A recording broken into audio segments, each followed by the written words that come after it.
Alô você, estamos voltando com a nossa lesão corporal. Nós estávamos falando sobre lesão corporal privilegiada, que está previsto no artigo 129, parágrafo 4º e 5º, número 2 do Código Penal. E nós dizíamos que na lesão corporal privilegiada, o juiz pode reduzir a pena de 1/6 a 1/3. Primeira pergunta que os alunos me fazem é o seguinte: professor, se aqui tem 1/6 e aqui tem 1/3, isso aqui, tecnicamente falando, o que é? É uma lesão corporal privilegiada? Sim, nós sabemos que é privilegiada, mas ela é uma causa de aumento de pena ou causa de diminuição de pena? É uma causa de diminuição de pena, porque vem expressa em fração.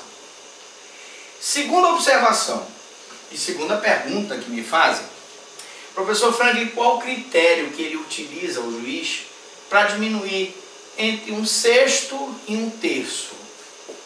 Ora, o critério normalmente leva em consideração as circunstâncias judiciais do acusado. As circunstâncias judiciais do acusado. Se ele tem, como é que é a questão da culpabilidade, o juízo de censura, por que ele praticou aquele crime? Os antecedentes dele, muito embora não devam ser considerados por decisão do STJ como antecedentes, mas podem ser circunstâncias judiciais que são levadas em consideração para a fixação desse montante. Aí antecedentes, conduta social, personalidade do agente, comportamento da vítima, tudo isso é levado em consideração para a fixação desse quanto, tá certo? Outra coisa, o juiz, ele passa por 3 fases, né, de aplicação da pena. Primeira fase, segunda fase, terceira fase. Essa fase aqui, ela vai se dar na última fase, que é quando eu diminuo as causas de aumento e diminuição, que são as majorantes e minorantes. Essa, no caso aqui, é uma minorante, porque ela vai diminuir a pena. Também, o juiz, não sendo graves as lesões, pode ainda substituir a pena de detenção pela de multa. Tem dispositivo expresso no Código Penal. Nós temos lá na nossa aula de multa, você vai lá em Direito Penal 2, vai lá, tem a aulazinha de multa, e você aprende lá que se a pena privativa de liberdade não for superior a 1 ano, eu posso substituir por multa. Mas atenção, aqui o juiz substitui a pena de detenção na lesão corporal simples, porque eu estou falando de lesão corporal simples, que é a única que é punida com detenção, pela pena de multa. É melhor que o acusado pague uma multa do que ele fique encarcerado por conta da lesão corporal leve. Muito bem. Além disso, eu tenho que falar da lesão corporal qualificada, que é uma lesão corporal que pode ser grave. Nós vamos começar falando então sobre as lesões corporais graves. Professor, o que é lesão corporal grave? A palavra grave vem de gravidade, que significa uma coisa grave, uma coisa que é perigosa, uma coisa arriscada, uma coisa que a violação ao bem jurídico, grau, a gradação é mais forte do que a lesão corporal simples, do que a lesão corporal leve. Eu começo então com o primeiro inciso do parágrafo 1º do artigo 129, que diz o seguinte: lesão corporal que resulta incapacidade para as ocupações habituais por mais de 30 dias. Imagina um cidadão que foi agredido. Vimos em São Paulo lá um caso muito triste. Os pichadores foram pichar a casa lá de um cidadão.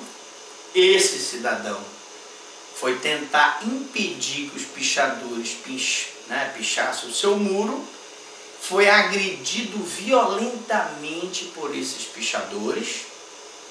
O pai dele, um senhor de idade, foi tentar defender o filho, também foi agredido.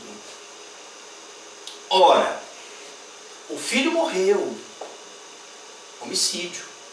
O senhor sobreviveu, mas ficou incapacitado para realizar suas ocupações habituais por mais de 30 dias, comprovado pelo laudo, razão pela qual eu tenho então uma lesão corporal grave.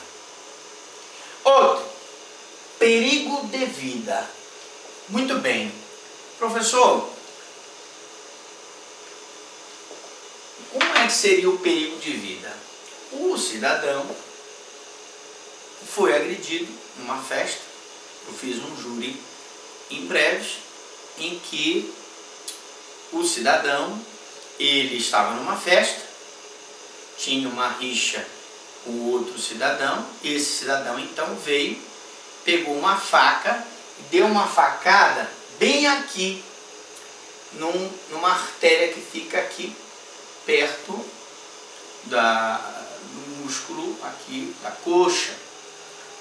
E essa facada foi muito profunda, levando então ele a perder muito sangue. Ele foi levado ao hospital e recebeu atendimento médico, recebeu transfusão de sangue, mas quase veio a falecer. Quando há o perigo de vida, nós vamos ter então a lesão corporal de natureza grave. Esse perigo de vida aqui, ele vai estar atestado pelo laudo médico. Essa incapacidade para as ocupações habituais por mais de 30 dias tem que ser atestada 30 dias depois da pessoa ter sido lesionada, para comprovar que ela ficou impossibilitada de trabalhar, de exercer suas ocupações habituais por mais de 30 dias. Muito bem. Lesão corporal qualificada. Lesão corporal qualificada. Debilidade permanente de membro, sentido ou função. Preste bem atenção. Imaginemos um cidadão que está trabalhando com uma prensa. O colega dele, então, não desliga a prensa. E a prensa vai lá e pá, esmaga um membro dele. E ele fica, então, devido a esse esmagamento, com um membro com uma debilidade permanente. Fica coxo da perna. Vamos ter uma lesão corporal grave. Sentido. Nós temos aí audição, visão, olfato, tato, são os sentidos. Se por algum motivo a lesão corporal ela causa uma debilidade permanente no sentido, eu vou ter então uma lesão corporal grave. Imagine, por exemplo, uma explosão de uma caldeira por imprudência, negligência e imperícia, cuja explosão da caldeira da fábrica de palmito gera numa pessoa uma surdez ou uma semissurdez permanente. Eu vou ter uma debilidade permanente, vou ter uma lesão corporal grave. Função respiratória, função circulatória, função digestiva. Se uma lesão corporal, o cara deu uma facada no outro, faz com que haja uma debilidade permanente, em virtude da facada, no sistema digestivo daquela pessoa, eu vou ter então uma debilidade permanente de função digestiva e, consequentemente, a lesão corporal vai ser grave. Na aula que vem, eu vou continuar falando de lesão corporal grave. Nós vamos falar da aceleração de parto, né?